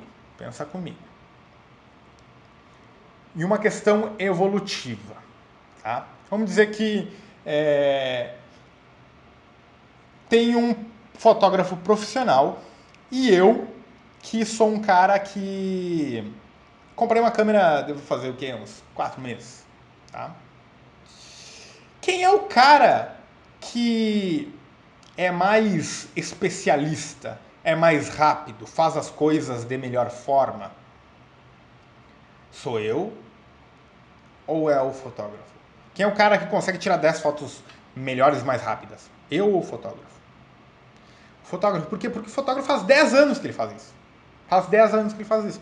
Então os processos dele já são mais automatizados. Em contrapartida, eu tenho que pensar, tenho que posicionar, tenho que gastar energia para tirar a foto. Eu demoro mais, gasto mais energia. Então, o que eu quero dizer com isso? Que quanto mais tempo evolutivo tu tem, mais afiado tu tá, menos energia tu gasta, mais rápido tu é. Tá? O que eu quero dizer com isso? Que os processos inconscientes, eles surgiram faz muito tempo. Né? A consciência ela é muito nova. A consciência nos seres humanos, 300 mil anos. É nada. É nada. Tá? Peixes surgiram lá há 500 milhões de anos atrás e eles já tinham processos inconscientes. Então, consciente lá 500 mil anos atrás, ele está muito mais curtido, tá? Ele está muito mais automatizado. Então, os processos inconscientes, como esse iceberg, eles são muito mais vastos no nosso cérebro. O nosso cérebro é muito mais inconsciente que consciente, tá? Se tu quiser um número para estimar, de 60% a 70% do cérebro é totalmente inconsciente, tá? A gente não é, tem alguns que falam, a gente é 90%. Cara, não tem muito como saber, né? Não tem muito como saber, são estimativas. Mas não tão pouco, mas não tanto também. 70% é um bom número. Então 30% da gente é consciente. Onde é que fica a nossa consciência? Ela ainda está sendo muito estudada, mas grande parte dela fica aqui, no córtex pré-frontal. Tá? O cérebro trabalha como um todo. Tudo está interligado. Tá? Mas, perdão. Mas quem processa esse pensamento consciente é o córtex pré-frontal. Tá? Então, tudo aquilo que é inconsciente é muito mais automatizado, é muito mais rápido, é muito mais usado e vem primeiro. Por que a emoção inconsciente é a nossa primeira resposta sempre?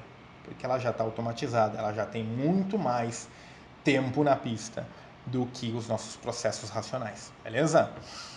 E aí a gente vai falar aqui sobre caminho curto e caminho longo, tá? Caminho curto e caminho longo. A gente tem dois grandes sistemas de respostas, tá? O caminho curto e o caminho longo. O caminho curto é aquilo que ele sempre vem primeiro, né? Digamos que tu tenha que dar alguma resposta, não necessariamente uma resposta verbal, mas uma resposta de comportamento. Por exemplo, isso daqui cai, né? Isso aqui cai, vira, até assustou porque não caiu água, né? É uma tecnologia. Isso aqui vira e aí virou água aqui. E aí, o que eu vou fazer? Automaticamente eu vou limpar o meu celular, limpar o meu computador, para que não molhe tanto. Tá? Essa primeira resposta sempre é caminho curto, sempre é instintiva, ela usa poucos dados, tá? Ela usa em torno de 5% dos dados de fato que aconteceram. Tá? O meu cérebro processa, pega 5% dessa informação muito rapidamente, toma uma atitude contra isso. Tá? Então, usa poucos dados. Por usar poucos dados é totalmente imprecisa. Tá? Assim como a emoção, nesse exemplo da cobra, foi totalmente imprecisa. Totalmente imprecisa. Eu tirei a perna, eu fiquei agitado, respiração ofegante, como é que é? Pelo arrepiado, me senti mal, só que era um galho. Resposta errada. Mas é melhor eu ter essa resposta errada e garantir que a cobra, se fosse uma cobra, não me pique? Ou é melhor eu demorar, olhar, não, realmente é uma cobra, vou ter que tirar o pé, já me pegou. Então, a resposta automática, ela garante a nossa sobrevivência. Imagina lá tu na savana africana, 300 mil anos atrás, tu tendo que lutar pela vida enlouquecidamente, eu vou esperar e vou calcular a quantos quilômetros por hora vem o tigre, para onde eu vou fugir e tudo mais? Não. Respostas rápidas, mesmo que isso nos traga algum malefício. Então, a gente vê hoje em dia, por exemplo, que a gente é muito ansioso, por exemplo, mas a ansiedade é uma resposta biológica, tá? Que muitas vezes ela tem uma utilização errada, de forma inconsciente, porque o mundo hoje é muito mais seguro, tá? Por que a gente fica muitas vezes estressado e briga com outras pessoas? Às vezes é só mente e fome. Nosso cérebro acha que a gente vai morrer, mas é impossível a gente morrer de fome hoje em dia. Tá? Então, caminho curto, ele é extremamente rápido também, como a gente viu nas emoções, e ele gasta pouca energia, porque fotógrafo, ele já está muito curtido, ele já sabe fazer isso, então ele já sabe os atalhos para a coisa. Então, caminho curto, sempre a primeira resposta, ela acontece em 125 milissegundos e é inevitável, sempre vai acontecer. Se eu te disser alguma coisa agora, primeiramente tu interpreta um caminho curto, depois tu passa para o caminho longo. Caminho longo é o consciente, acontece a partir de 2 piscar de olhos, utiliza muitos dados, a partir, né? Ele demora, e aí se tu precisar processar muitos dados, tu vai demorar mais tempo, né? Minutos. Ele é mais preciso, mas ele é mais lento e gasta muito mais energia. É por isso que a gente não consegue ser consciente todo o tempo. Porque se a gente fosse consciente muito tempo, a gente não teria energia suficiente para nos manter vivo. Instintos, sobrevivência, te mantém vivo. Depois tu reproduz. Depois para isso tu pode viver em grupo. Depois tu pensa em pensar. Tá? E era isso que eu falava no início da aula, quando eu falei sobre o meu mochilão. Eu vivi na pele o caminho curto funcionando muito mais que o caminho longo. Né? Muito mais momentos que eu lembrava, que eu agia com o caminho curto do que com o caminho longo. Por quê? Garantia a sobrevivência primeiro. Tá? E aí, para qualquer tipo de resposta, eu vou ter o caminho curto primeiro e eu posso ou não ter o caminho longo. Ou seja, eu posso ou não ser racional. Tá? Como é que acontece? A primeira informação vem, né? Ela é processada, ele passa pelo SARA, sistema reticular ascendente,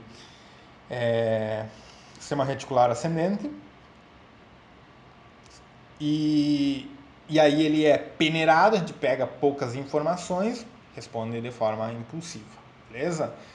Se o momento não é tão perigoso que eu tenho aqui, que seja uma emoção muito forte que eu não consigo frear, essa informação ao mesmo tempo vai sendo processada pelo caminho longo. Como é que eu chamei aqui? Longo, né? Caminho longo, que está em todo o córtex, em toda a cabeça. Córtex é a região mais exterior do cérebro.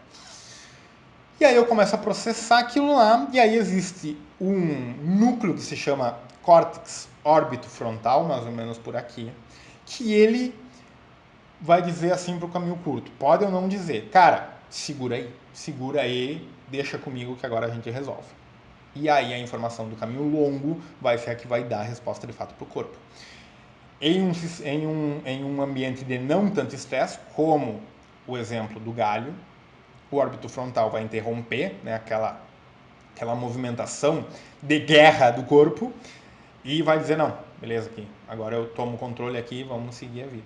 Mas quando tu tem um estresse muito grande, às vezes a informação não chega no caminho longo. E é aí que surge, por exemplo, sei lá, um cara que bateu numa mulher. Foi só caminho curto, foi só resposta explosiva, foi só resposta emocional, gatilho para ação. De alguma forma, ele percebeu aquilo. Eu não estou falando que está certo, né? Pelo amor de Deus. Eu estou falando que biologicamente acontece assim. O cérebro dele disse que essa era uma resposta para aquela situação, tá? Beleza. Aí a gente tem também o viés de confirmação. Tá? Vocês já devem ter ouvido falar também sobre que o cérebro decide alguma coisa inconscientemente e depois justifica de forma consciente. Sim, às vezes acontece isso também, tá? Muitas vezes acontece isso, na verdade. E aí o caminho longo, junto com o órbito frontal, chega a um consenso. Olha, o caminho curto disse para fazer isso. O órbito frontal faz uma negociação lá. O caminho longo está falando para fazer isso aqui. Vamos chegar a um consenso? Aí o caminho longo, com a ajuda do intérprete, que é outro ser, que eu não vou entrar em detalhe aqui, ele diz assim, cara, vamos enganar esse otário aqui, vamos dar uma respostinha aqui que ele goste, uma resposta consciência que ele goste, para tudo que a gente já fez. E aí tu justifica como sendo algo que tu decidiu de forma consciente. Porque a gente, eu vou falar disso aqui na frente, a gente é bastante egocêntrico. Tá. Então, viés de confirmação. O que é o viés de confirmação? Cara, existe uma coisa muito louca chamada viés de confirmação. O que é o viés de confirmação? Basicamente, o cérebro é muito ruim em definir probabilidades. A gente não sabe diferenciar as coisas. É mais provável que isso ou isso aconteça. Tem tem 350 ou 550 pessoas nessa sala. A gente não sabe numerar muito bem as coisas. O cérebro não está feito para trabalhar com números, tá? Viu, professor de matemática? A gente tenta burlar ele e consegue, mas ele não é feito para isso. Então, o que acontece? A gente trabalha muito mais com memória. O que a gente lembra é muito mais importante e relevante do que o que de fato é. Por que eu coloquei essa foto aqui do 11 de setembro?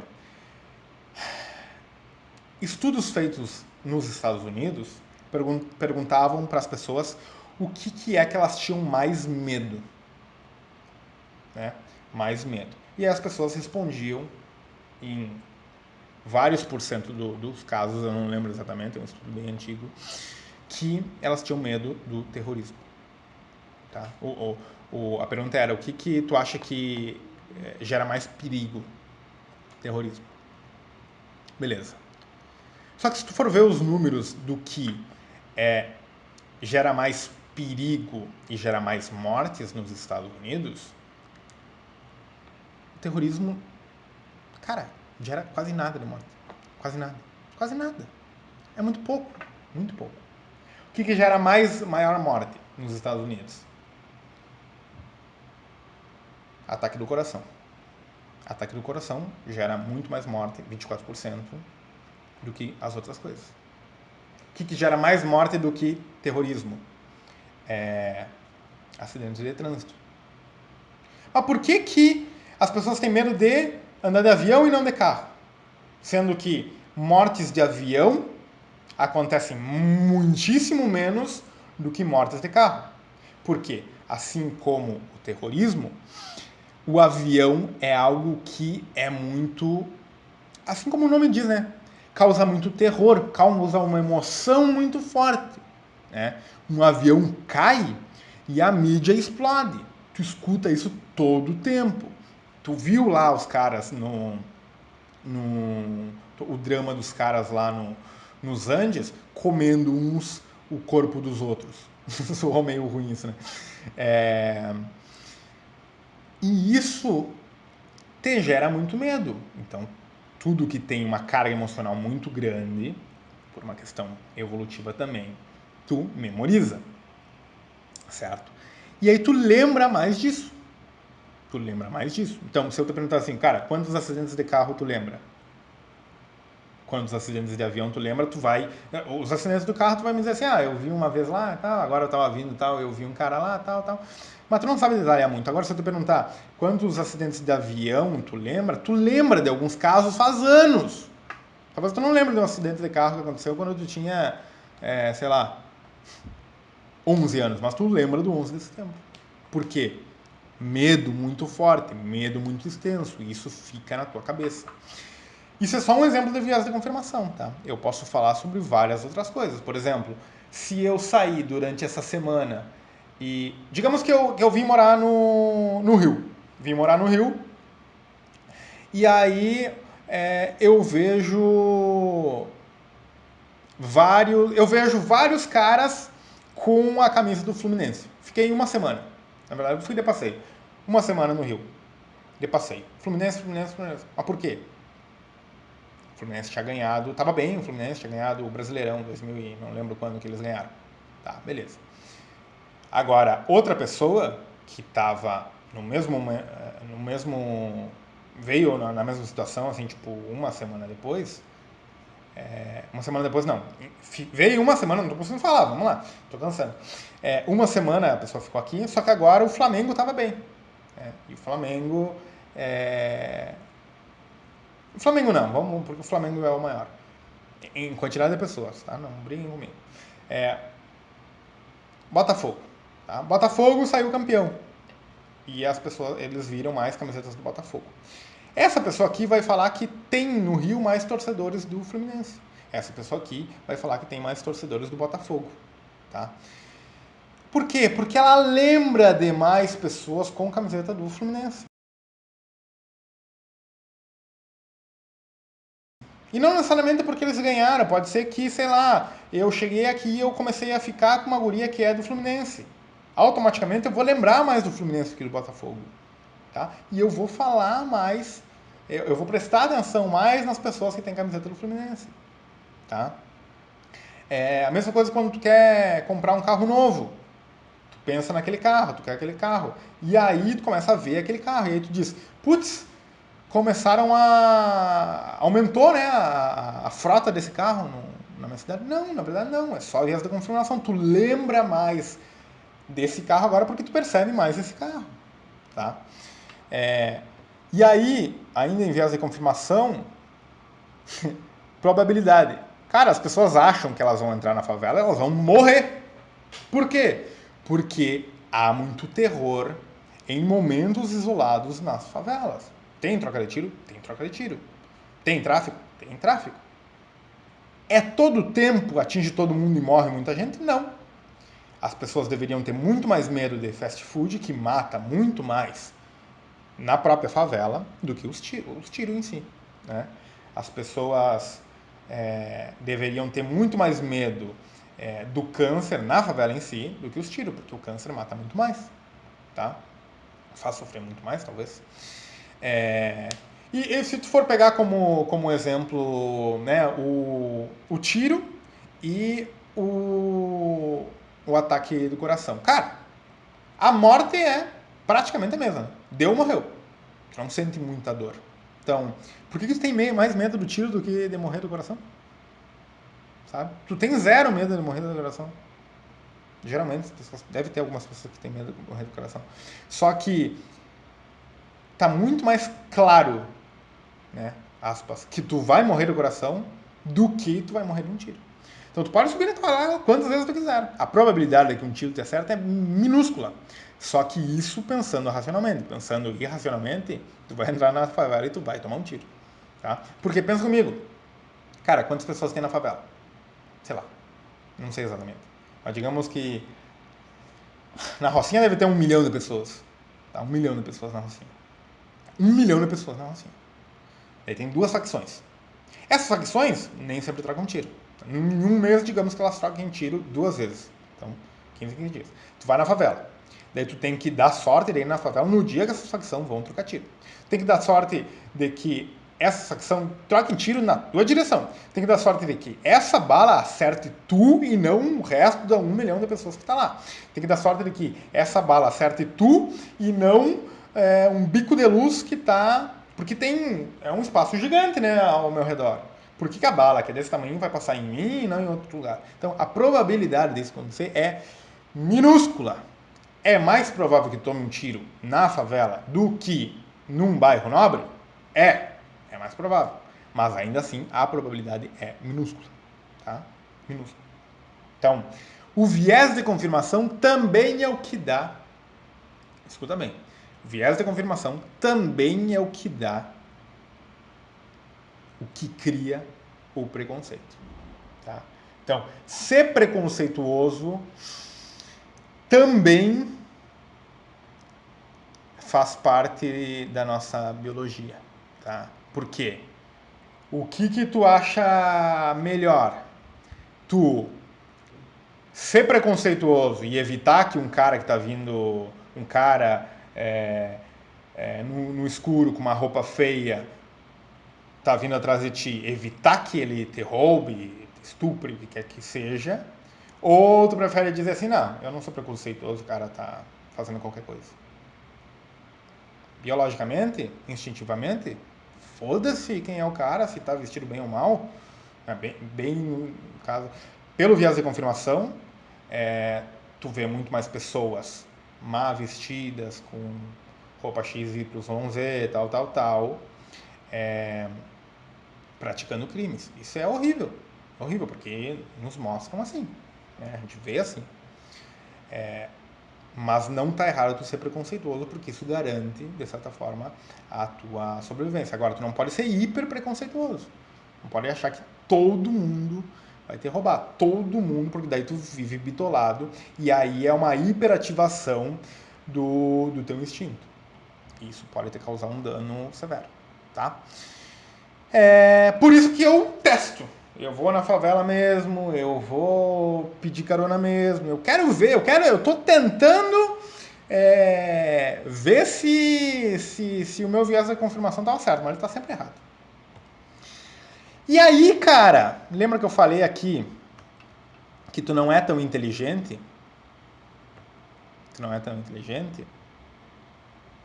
Tem uma coisa chamada ego. E aqui eu vou falar sobre duas coisas relacionadas a ego, tá? E a nossa aula já está terminando. O ego,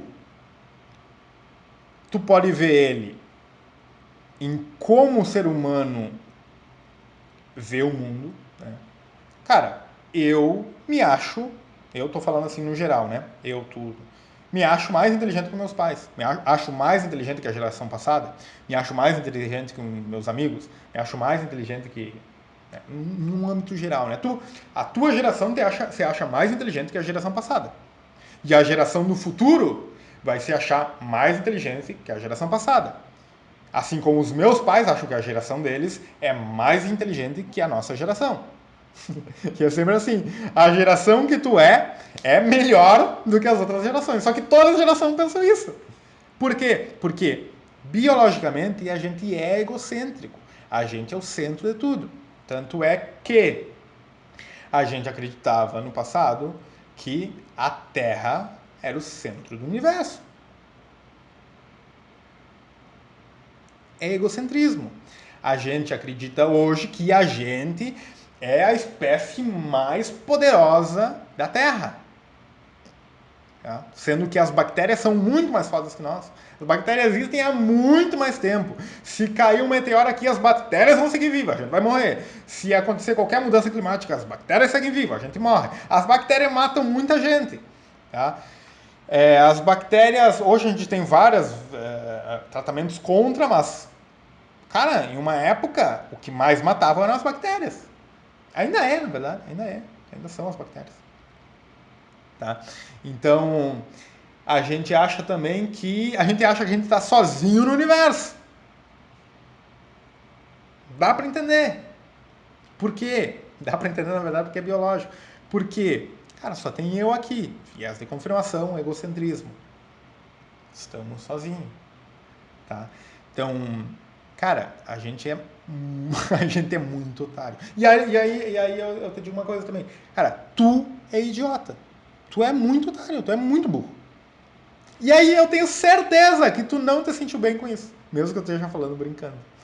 Porque eu também sou otário, eu também sou idiota, eu também sou burro. Tá? A nível racional. Tá? Tu te sentiu mal. Por quê? Porque tu é egocêntrico. Tu não gosta que qualquer pessoa fale pra ti de forma pejorativa. Mesmo que tu saiba por que essa pessoa tá falando pra ti. Nesse caso, eu tô te provando que tu é egocêntrico. Tu sente um negocinho assim, esse cara tá me chamando de burro, tomar no cu dele. Tá? Tu sente alguma coisinha. Tu sente alguma coisa estranha. Tu não fica tão confortável. Se alguma pessoa te chama de idiota, tu não fica confortável. E não vem me dizer que tu fica, porque eu coloco uns eletrônicos na tua cabeça e te provo que tu não ficou confortável. Tá? Então, essa é a primeira questão do egocentrismo. E a segunda questão é que se a gente não fosse egocêntrico a um nível menor, tá? A uma escala menor, a gente provavelmente não estaria aqui. Tá? Por que eu estou te dizendo isso? Cara, todo mundo, além de egocêntrico, é egoísta. E o egoísmo não é algo ruim. Existem egoísmos ruins, mas o egoísmo, tem vários tipos de egoísmo. Um dos tipos não é ruim. O que é o tipo do egoísmo que não é ruim? Cara, pensa comigo. Madre Teresa de Calcutá. Eu achei que tinha um slide antes. Madre Teresa de Calcutá. Ela só fazia o que ela fazia porque ela se sentia bem. É impossível ela ter feito tudo o que ela fez se sentindo mal. Eu vou ajudar esses caras aqui e eu um sofrimento desgraçado, uma dor, e eu ajudo e tenho dor, ajudo e tenho dor, ajudo e tenho dor, ajudo e sofro, cada vez que eu ajudo eu sofro, cada vez que eu ajudo eu sofro. Não existe isso. É impossível. Por quê? Porque o egoísmo é o que faz a gente encontrar aquilo que dá prazer. E as coisas que dão prazer, biologicamente, estão programadas para serem aquelas coisas que garantem a nossa sobrevivência, a nossa reprodução, a nossa transcendência da espécie, os nossos instintos. Está tudo interligado. Então, como eu falei antes, por que o sexo é prazeroso? Porque, sendo prazeroso, eu vou querer fazer mais e mais e mais. Então, por que buscar algo para ti te gera prazer? Porque isso faz com que tu tenha mais alimentação, por exemplo. Então, tu já percebeu, né, que fazer o bem é tão bom. Se não fosse bom, a gente não faria. A gente não faria. Então, tu pode questionar aí, mas provavelmente é uma questão semântica se tu não entendeu. Porque a Madre Teresa de Calcutá não faria o bem que ela fez se ela sentisse dor em cada ato de bondade que ela fizesse. Tá? Ela só fez o bem porque aquilo gera o bem para ela. E tá tudo certo. Ela ainda assim é altruísta. Ela ainda assim é uma super pessoa. Ela ainda assim, sabe? Porque fazer o bem, obviamente que traz alguns sacrifícios. Mas o bem que ela recebe é muito maior do que o sacrifício que ela fez. Tá entendendo? O bem que ela recebe ao fazer o bem para uma pessoa, vamos dizer que o que ela consegue ela usou o caminho longo, ela foi um pouco mais consciente, ela sofreu um pouco, sofreu um pouco, mas quando ela vê a pessoa bem, a satisfação que ela tem é tão grande que ativa o núcleo, o sistema de recompensa dela e faz ela fazer o bem de novo, mesmo que ela tenha que sofrer um pouquinho antes. Estão entendendo o que eu estou falando? Então, o egoísmo, ele não é ruim. A gente sempre busca, eu vou passar os 2 slides, a gente sempre está buscando o prazer, sempre está buscando o prazer e sempre evitando a dor. O que é o prazer? O prazer é a satisfação, o prazer é o bem-estar, o prazer é a alegria, o prazer é a felicidade. O que é a dor? A dor é o perigo, a dor é a dor física, a dor emocional, a dor é a incerteza, a dor é o gasto de energia, o prazer é o acúmulo de energia, é o descanso, tá? Então, tudo, prazer e dor, egocentrismo, egoísmo, tá tudo certo, é biológico. Aceita e entende isso. Obviamente, não vai ser egoísta ao extremo. Não vou deixar de dividir uma comida com uma pessoa que está passando fome. Mas por que eu faço isso? Porque a dor que eu tenho em ver o outro tendo fome é maior do que a dor de dividir a minha comida e ficar com fome. Estão entendendo? Por quê? Instinto gregário, instinto de viver em grupos, instinto de reprodução de transcendência da espécie. Né? Proteção. É um ser da minha espécie, eu vou proteger ele. Então eu tenho uma satisfação, eu tenho um prazer grande em protegê-lo. E aí eu vou dividir o que eu tenho, ter um pouquinho de dor porque eu vou ficar com fome, mas a satisfação que eu vou ter em ter feito aquele bem é muito maior. Tá? Então, não fica bitolado com o egoísmo. Existem vários tipos de egoísmo e o egoísmo é natural e biológico, assim como o egocentrismo. E o que é sobreviver então? Sobreviver é manter um bom equilíbrio de energia. E aqui a gente entra em energia. Cara, o que é prazeroso e o que é doloroso é regido pela energia. O que gera prazer é o que está vinculado com energia, o que gera dor é o que está vinculado com perda da energia. Tá? Perda, né? Então, o nosso cérebro e as nossas células e toda a nossa biologia está sempre calculando, sempre verificando e sempre tentando gastar a menor quantidade de energia possível. É a lei do menor esforço. Eu sempre vou fazer o que eu tenho que fazer, gastando a menor energia possível. Por isso que as pessoas buscam atalhos, por isso que se formam atalhos de terra no pasto. Porque aquele caminho, de alguma forma, é o que gasta menos energia, o que me dá mais prazer, o que me dá mais satisfação, mais alegria, é o mais limpo, é o mais seguro, é o mais belo, é o mais... Entendeu? Então, manter um bom equilíbrio de energia é a base para a vida, tá? E se alimentar, então, dá mais energia, ter um lugar seguro me tira a preocupação de perder energia, ter um companheiro me dá mais energia porque eu tenho muito acúmulo de neurotransmissores de satisfação que baixam o estresse. Reproduzir me dá mais energia porque a satisfação que eu tenho pelo ciclo me gera muita energia. Então tá tudo vinculado com essa energia que é muito, muito, muito, muito microscópica, né? A gente tá falando sobre ATP, sobre respiração celular, sobre mitocôndria, mas não vamos entrar nisso aqui, tá? Vamos olhar de uma forma macro. E aí o cérebro também busca... Estou olhando o tempo aqui. O cérebro também busca isso aqui, que é conforto. Tá? Esses óculos eu troquei eles faz pouco, troquei a lente. O que acontece? Eu coloquei uma lente melhor, só que nos primeiros dias eu tinha dor, via mal, que sei eu. Por quê? O que é isso? É o meu cérebro estando desconfortável com aquilo que ele já estava acostumado. Então ele não queria isso daqui. Eu não troquei, aí ele entra com outra capacidade muito interessante do cérebro, que é a adaptabilidade. Nossa, são um fenômeno das palavras. Então ele se adaptou.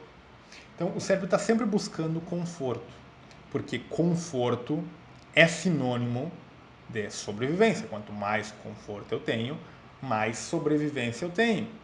Tá? Quanto mais dinheiro eu tenho, mais conforto eu tenho. Quanto mais conforto eu tenho, mais sobrevivência eu tenho. Por isso que as pessoas gostam de dinheiro. Tá? Então, eu sempre vou estar buscando conforto. É por isso que eu não gosto de gastar energia, é por isso que eu não gosto de trabalhar, é por isso que eu não gosto de pensar tanto, porque gasta muita energia e isso é desconfortável. É por isso que eu não gosto de... o próximo passo aqui, incerteza. Tá? O cérebro odeia incerteza. A ansiedade provém da incerteza. Por que, que a gente está cada vez mais ansioso? Porque cada vez tem mais estímulo no mundo e cada vez a gente tem mais incerteza, porque a gente pensa cada vez mais sobre o futuro. Tá? Obviamente, a ansiedade pode não ser somente biológica, ela pode ser psicológica, e é uma outra ramificação, não vou entrar nisso. Mas, em si, a incerteza, tudo aquilo que é incerto, é perigoso. Eu não sei o que vai acontecer. Tudo aquilo que é incerto gera medo. Eu estou no escuro, não sei o que vai acontecer. Tudo aquilo que é incerto pode me matar. Eu não quero. Então, tudo aquilo que é incerto me gera dor. Porque está vinculado com sempre a sobrevivência, o bem-estar, o conforto. Beleza?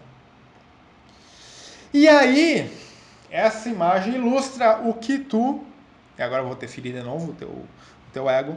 O que tu faz durante a tua vida.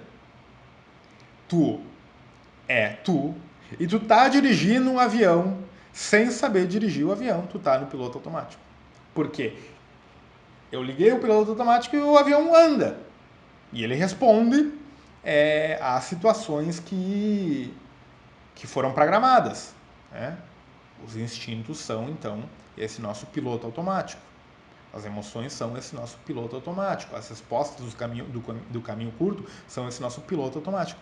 Mas tu não tem tanto controle sobre isso. E se o teu avião estiver indo para um lugar desgovernado, estiver caindo, por exemplo, e vai cair na água, tu não tem muito controle sobre isso.